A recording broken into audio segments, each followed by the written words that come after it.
উদ্বোধনী। আজকের অনুষ্ঠানের প্রধান অতিথি জনাব এস.এ. মনিরুল হাসান বাকরি। মাননীয় প্রধান অতিথি, আমি অনুষ্ঠানের পক্ষ থেকে আপনাকে উদ্বোধনী বক্তব্য রাখার জন্য বিনম্র অনুরোধ জানাচ্ছি।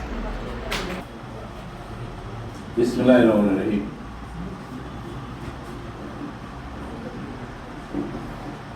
জাতীয় কবি কাজী নজরুল ইসলাম এর আজকের এই গবেষণা পরিসরের এই সুন্দর অনুষ্ঠানে সম্মানিত সভাপতি, উপস্থিত বিশেষ অতিথিবৃন্দ, আমি নাম বলে আর সময় নষ্ট করছি না, সবাই নাম শুনেছেন একাধিকবার, দুইজন স্বনামধন্য ব্যক্তিত্ব এবং যারা উপস্থিত আছেন আমার মা বোনরা এবং নজরুল প্রেমী মানুষগুলা, যারা নজরুলকে ভালোবাসেন, ধারণ করেন, বুকে ধারণ করেন, লালন করেন, নজরুল প্রেমে মগ্ন থাকেন, সেই মানুষগুলা সকলকে আমার পক্ষ থেকে শুভেচ্ছা অভিনন্দন। প্রিয় ভাইরা, নজরুল আমাদের প্রেরণা, নজরুল আমাদের স্বাধীনতা সংগ্রামে, নজরুলের বিদ্রোহী কবিতা আমাদের দামাল ছেলেদের প্রেরণা জুগিয়েছিল, সাহস জুগিয়েছিল, সামনে এগিয়ে যাওয়ার শক্তি জুগিয়েছিল।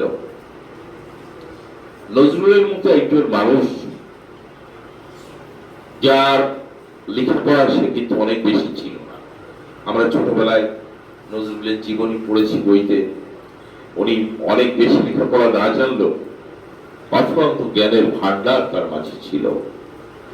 তার প্রতিটি কবিতা যেমন বিদ্রোহী তেমনি ছন্দময়, মানুষকে মুগ্ধ করত, মানুষকে প্রেরণাও যোগাত। এমন একজন মানুষ আমাদের মাঝে নাই, কিন্তু চুপ চুপ ধরে নজরুলের কথা আমাদের প্রাণে আমরা হৃদয়ে ধারণ করে রাখবো। এই কারণে এত বছর পরে, নজরুল মৃত্যুর পরেও কাজী নজরুলকে কি ভুলতে পেরেছে? কাজী নজরুলকে আমাদের সর্বক্ষণে, যে কোনো প্রয়োজনে, যে কোনো বিপ্লবে, বিদ্রোহে, যে কোনো সামাজিক কাজে কাজী নজরুলের কথা, কাজী নজরুলের বক্তব্য, কাজী নজরুলের লেখা আমাদের অনুপ্রেরণা যোগায়। এইভাবে দীর্ঘকাল বহমান হবে আমাদের হৃদয়ে।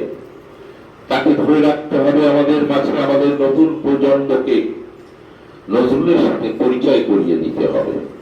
আজকে আপনারা যে আয়োজন করেছেন, কাজী নজরুলকে আমাদের নতুন প্রজন্মের সামনে উপস্থাপন করার যে পথ আপনারা তৈরি করেছেন, আজকের এই অফিসটি উদ্বোধন করে যার সূচনা আপনারা করবেন।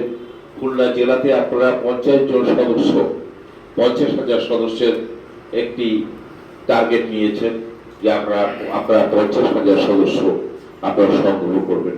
আমি মনে করি যে আপনারা যদি মানুষের দ্বারে যান, মানুষ যদি জানে তা নজরুলের এই সংস্থার সদস্য হওয়ার জন্য লক্ষ লক্ষ মানুষ আগ্রহ প্রকাশ করবে। এবং আমি আমাকে যে প্রস্তাব দিয়েছেন, আমি সর্বপ্রথম সদস্য হিসেবে আমি এই সদস্য পদ গ্রহণ করছি ইনশাআল্লাহ। এবং পাশাপাশি আজকের এই অফিসের এই সুন্দর আয়োজন, ছোট্ট পরিসরে ছোট্ট বন্ধুকে দিয়ে উপস্থাপন করিয়ে সুন্দর যে পরিপাটি একটি প্রোগ্রাম আপনারা করেছেন, আমি আজকের অনুষ্ঠানের এই যে শুভ উদ্বোধনের যে আয়োজন, সেই অফিসটি আমি শুভ উদ্বোধন ঘোষণা করছি।